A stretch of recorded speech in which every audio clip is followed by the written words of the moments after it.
Orient bell tiles studio से आप देख रहे हैं एबीपी न्यूज। गुड मॉर्निंग, नमस्कार, बहुत स्वागत है आप सभी का। मैं हूं अपर्णा मौसम। एबीपी न्यूज पर वक्त हो गया है एबीपी रिपोर्ट का।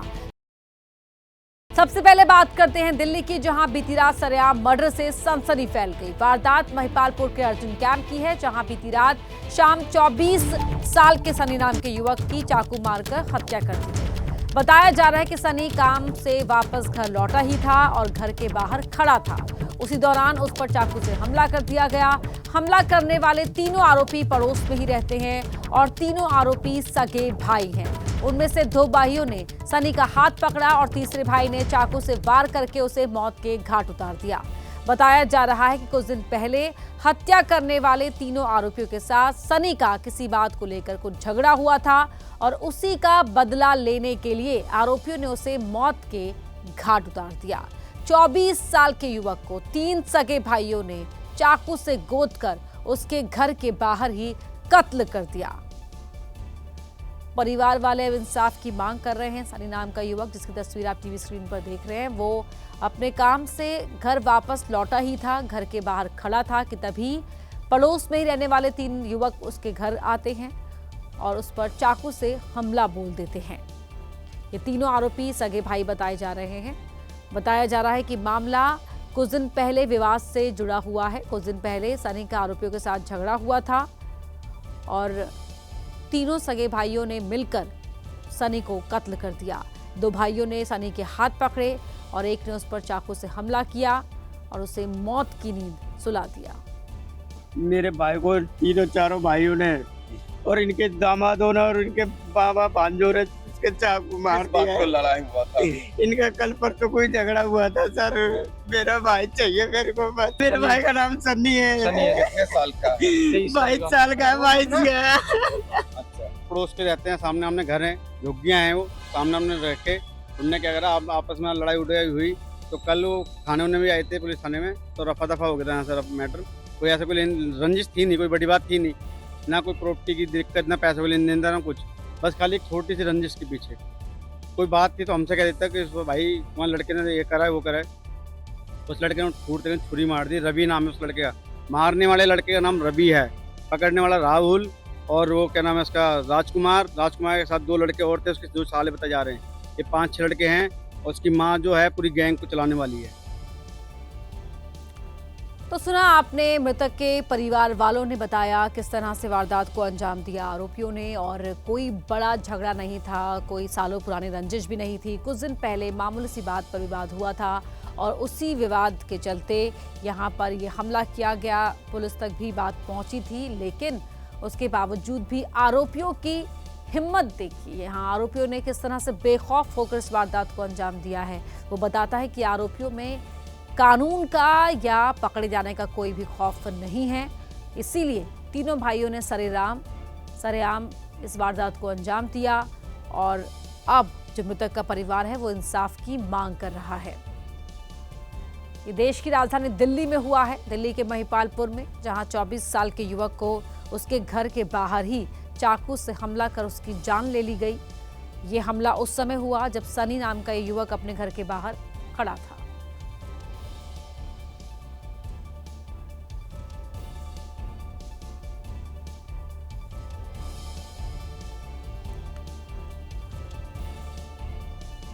वहीं वोटर लिस्ट पुनरीक्षण को लेकर बिहार में सियासी घमासान चरम पर है। ये विवाद अब सड़क तक पहुंच गया है। इंडिया गठबंधन के नेता आज पूरे बिहार में चक्का जाम करेंगे।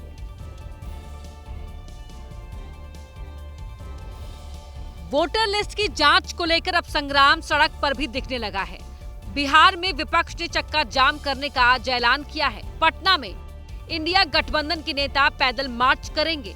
पटना में इनकम टैक्स गोलंबर से बिहार चुनाव आयोग के दफ्तर तक मार्च होगा।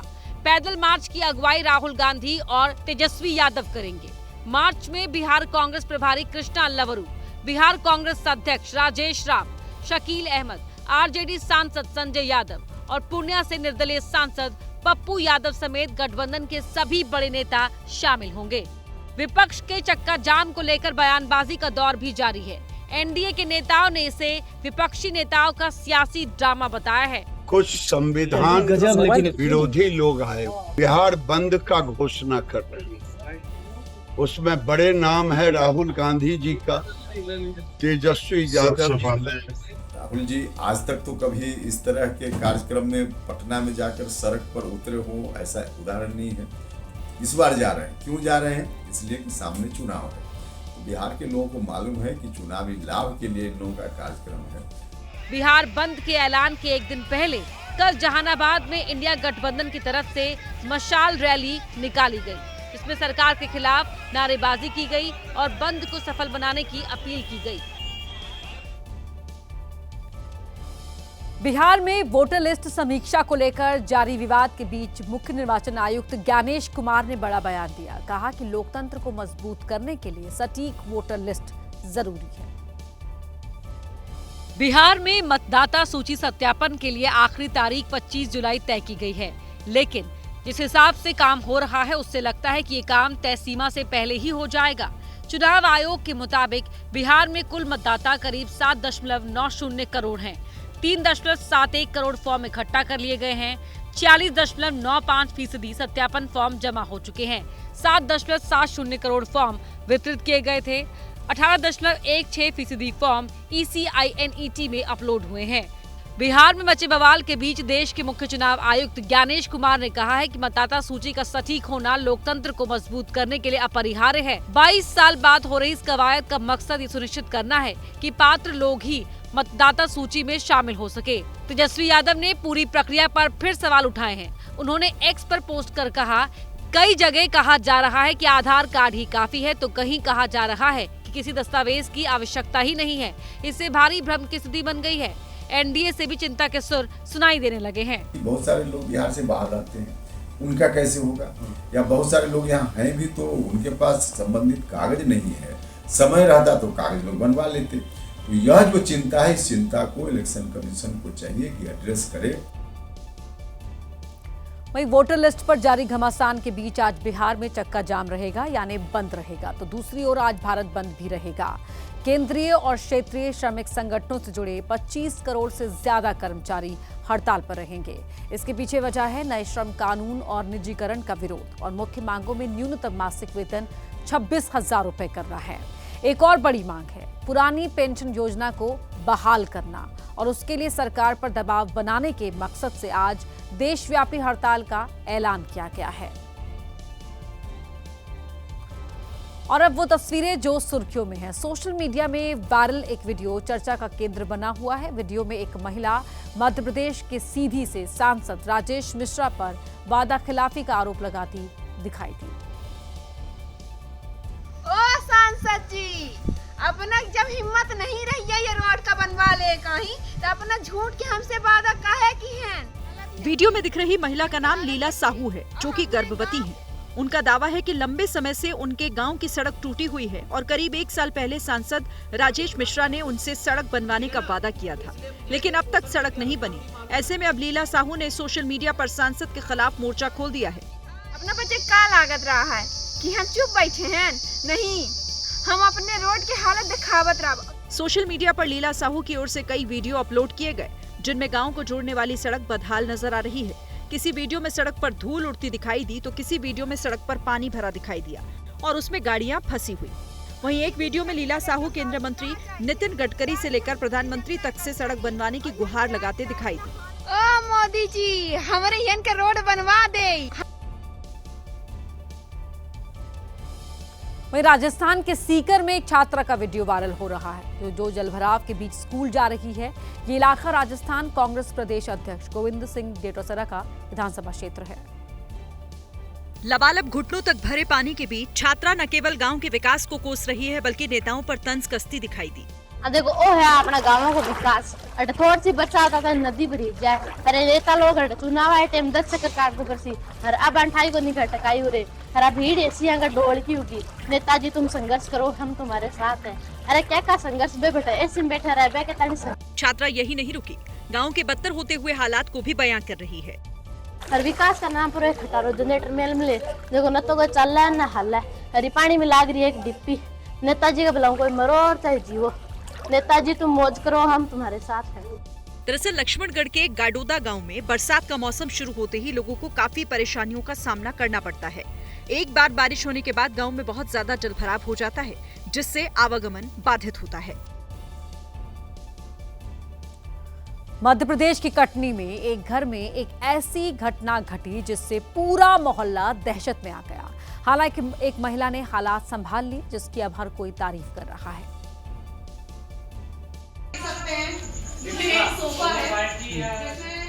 इंडियन स्पेक्टिकल कोबरा एक ऐसा जहरीला सांप जो अगर किसी को एक बार काट ले तो अगला पानी भी ना मांगे, यानी मौत पक्की। और यही कोबरा रोशन नगर के एक मकान में जा छिपा था। घर वालों ने सर्प विशेषज्ञ अमिता सेन को बुलाया और फिर शुरू हुआ कोबरा को ढूंढने का खेल। दरअसल कोबरा सोफे में जा घुसा था। अमिता ने बिना डरे सोफे को काटा और जैसे ही पर्दा हटाया तो कोबरा बाहर निकल आया। अमिता ने बिना घबराए पूरे कौशल से उसे जिंदा और सुरक्षित पकड़ा। रेस्क्यू के बाद कोबरा को पास के जंगलों में सुरक्षित छोड़ दिया गया। आमतौर पर विमान में तकनीकी खराबी या खराब मौसम की वजह से उड़ान में देरी होती है, लेकिन सूरत एयरपोर्ट से एक अजीब घटना हुई, जिसकी वजह से सूरत से जयपुर जा रहा इंडिगो का एक विमान तय सीमा पर उड़ान नहीं भर पाया। क्योंकि इस विमान पर मधुमक्खियों ने अपना डेरा जमा लिया था। विमान में सभी यात्री बैठ चुके थे और उनका सामान भी रख दिया गया था। विमान उड़ान भरने ही वाला था कि अचानक मधुमक्खियों का एक झुंड लगेज डोर पर जाकर बैठ गया। मधुमक्खियों के झुंड को देख एयरपोर्ट स्टाफ हरकत में आ गए। सबसे पहले मधुमक्खियों को भगाने के लिए धुएं का इस्तेमाल किया गया, लेकिन इससे कोई फायदा नहीं हुआ। बाद में फायर टेंडर की मदद से झुंड पर पानी का छिड़काव किया गया। करीब 1 घंटे की मशक्कत के बाद मधुमक्खियों को हटाया गया और उसके बाद ही विमान ने जयपुर के लिए उड़ान भरी। इस दौरान सभी यात्री विमान के अंदर ही इंतजार करते रहे। वहीं शिमला में जंगल से निकलकर रिहायशी इलाके में पहुंचे एक तेंदुए ने एक कुत्ते पर हमला कर दिया। उसके बाद जो हुआ वो बेहद रोमांचक है। हालांकि रिहायशी इलाके में तेंदुए के हमले से हड़कंप मच गया। तेंदुआ झाड़ियों से निकलता दिखा, सामने से गाड़ियां गुजरी। तेंदुए ने थोड़ी देर तक स्थिति को समझा। जब फिर कोई वाहन नहीं दिखा तो वो सामने की 2 मंजिला इमारत की सीढ़ियों पर चढ़ा। तेंदुआ ऊपर कुत्तों का शिकार करने गया था। उसने कुत्ते पर हमला भी किया, लेकिन कुत्ते ने भी चालाकी दिखाई और किसी तरह तेंदुए से चंगुल छुड़ाकर भागा। इस दौरान तेंदुआ भी कुत्ते के पीछे भागा, लेकिन कुत्ता काफी तेजी से दूर चला गया। इधर तेंदुआ भी सीढ़ियों से नीचे उतरा। उधर पीछे से एक और कुत्ता नजर आया, लेकिन वो भी सुरक्षित है। शिकार की तलाश में सड़क पर आया तेंदुआ बिना शिकार किए वापस जंगल की तरफ चला गया। लुधियाना में युवक के साथ लूट का एक वीडियो सोशल मीडिया पर वायरल हुआ है। इस वायरल वीडियो में कुछ बदमाश युवक को धारदार हथियार से धमकाते हुए नजर आ रहे हैं। सीसीटीवी फुटेज में दिखाई दिया कि युवक की बाइक जमीन पर गिरी हुई थी और वो जान बचाने के लिए दौड़ रहा था। इस दौरान ये युवक कभी कान पकड़ता तो कभी हाथ जोड़ता, लेकिन बदमाशों ने इसे नहीं छोड़ा। तभी धारदार हथियार लेकर खड़े बदमाश ने इस युवक की जेब से फोन निकाला और फोन का लॉक खोलने के लिए कहने लगा। युवक ने जब फोन का लॉक नहीं खोला तो दूसरा बदमाश बाइक से उतरा और इसे हथियार से डराने लगा। युवक ने जब फोन का लॉक खोला तो उसमें ऑनलाइन पैसे ट्रांसफर करवा लिए और भाग निकले। अब पुलिस बदमाशों की तलाश कर रही है। गुजरात के सूरत में एक ज्वेलरी शोरूम में लूटपाट और हत्या की वारदात को अंजाम दिया गया। अब पुलिस फरार लुटेरों की तलाश कर रही है, लेकिन एक लुटेरा भागते वक्त लोगों के हत्थे चढ़ गया। ये तस्वीर उस वक्त की है जब शोरूम में लूटपाट के बाद बदमाश भाग रहे थे। इसमें दिख रहा है कि 4 बदमाश वारदात के बाद भाग रहे हैं। इनमें से एक बदमाश के हाथ में बैग भी है। इसी बैग में लुटेरे ज्वेलरी को लेकर फरार हो गए। लुटेरों के भागने के बाद कुछ लोग उनके पीछे डंडा लेकर भागते दिखे। चारों बदमाश रात करीब 9 बजे श्रीनाथ जी ज्वेलर्स के शोरूम में घुस आए। लूटपाट के दौरान आशीष नाम के युवक ने विरोध किया तो लुटेरों ने उसे गोली मार दी। बाद में इलाज के दौरान उसकी मौत हो गई। वहीं लूटपाट के बाद एक आरोपी को लोगों ने पकड़ लिया। गुस्साई भीड़ ने बदमाश की जमकर पिटाई कर दी। वहीं बिहार के मुजफ्फरपुर में बदमाशों ने हथियार के दम पर ग्रामीण बैंक पर लूटपाट की। लूटपाट के बाद बदमाश आराम से भाग निकले। पुलिस अपराधियों को जल्द गिरफ्तार करने का दावा कर रही है। लूटपाट का सीसीटीवी फुटेज भी सामने आया। इसमें दिख रहा है कि 2 नकाबपोश बदमाश बैंक में घुसे। दोनों के हाथ में तमंचा है। एक बदमाश ने हेलमेट पहना हुआ है। बदमाशों ने वहां मौजूद ग्राहकों और कर्मचारियों को एक तरफ जाने का इशारा किया। इसी बीच बदमाशों का एक और साथी बैंक में घुसा। सबसे पहले लुटेरों ने बैंक के गार्ड से उसका मोबाइल छीन लिया। तस्वीरों में देख सकते हैं कि बदमाश ग्राहकों को हथियार दिखाकर डरा रहे हैं। तीनों लुटेरों ने करीब 10 लाख रुपए लूट लिए। घटना में जो संलिप्त अपराध कर्मी हैं उनके बारे में कुछ जानकारी हासिल हुई है। जो प्रिलिमिनरी जो जानकारी हासिल हुई है उसके आधार पर टीम को गठित करते हुए उससे काम कराया जा रहा है। लूट की वारदात के बाद इलाके में दहशत है। मध्य प्रदेश की कटनी में एक पत्नी ने अपने पति को दूसरी महिला के साथ रंगे हाथों पकड़ लिया। फिर क्या था, देखते ही देखते हंगामा शुरू हो गया और पुलिस आ गई। आरोपी पति ऑफिस की ही एक महिला कर्मचारी के साथ उसके फ्लैट पर मौजूद था, जहां पत्नी अपने बच्चों को लेकर पहुंच गई। सुनिए, आप थाने चलिए, मेरी बात सुनिए ना। फ्लैट से होता हुआ मामला पुलिस थाने जा पहुंचा, जहां महिला की हालत खराब हो गई और वो बेहोश हो गई। पत्नी का आरोप है कि दोनों की शादी मंदिर में हुई थी, लेकिन पिछले 6 महीनों से आरोपी पति उसे अकेला छोड़कर महिला के साथ उसके फ्लैट में रह रहा है। फिलहाल पुलिस ने दोनों से पूछताछ कर आरोपी दीपक तिवारी के खिलाफ मुकदमा दर्ज कर लिया है।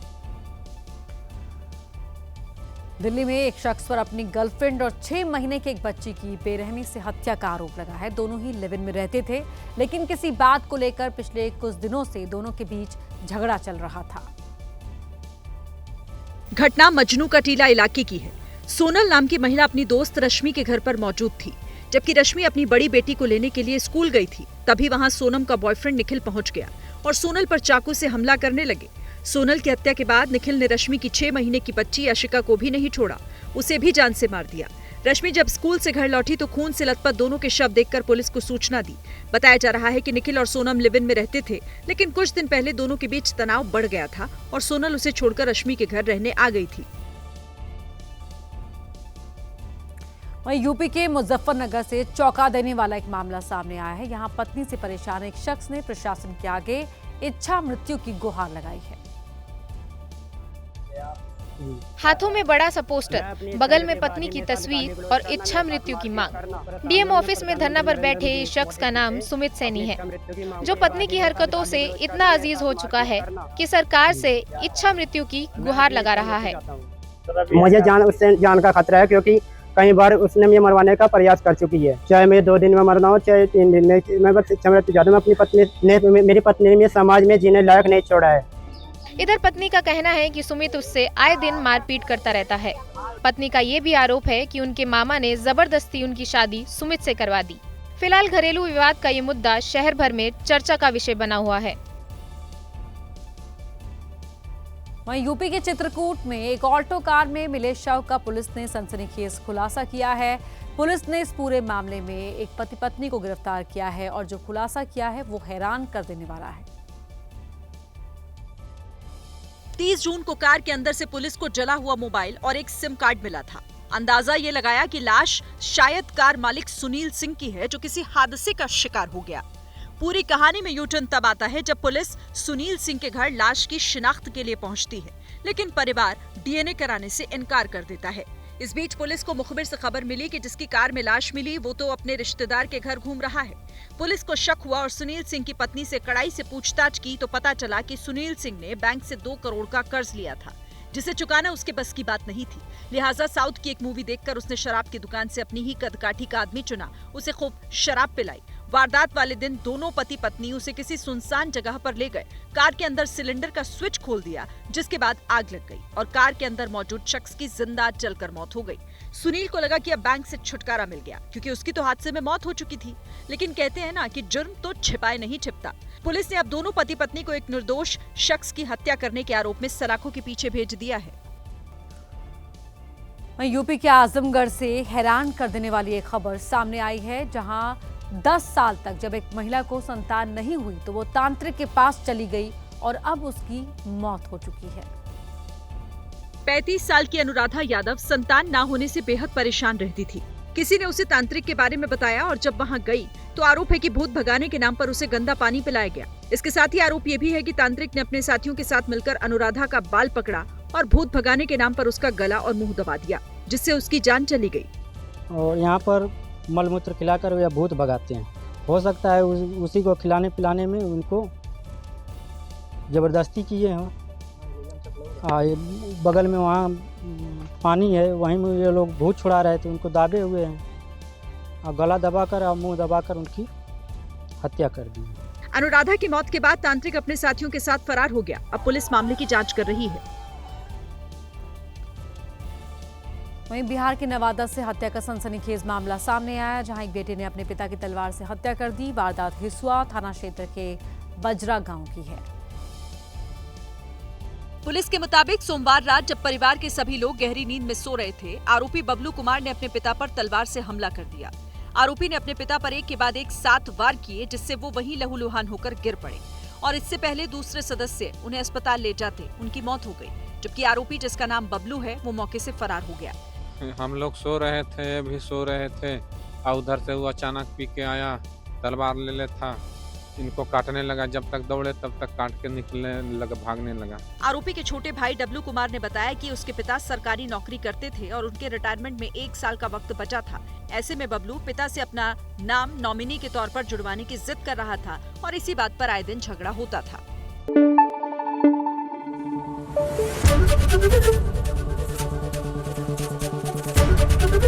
एबीपी न्यूज आपको रखे आगे।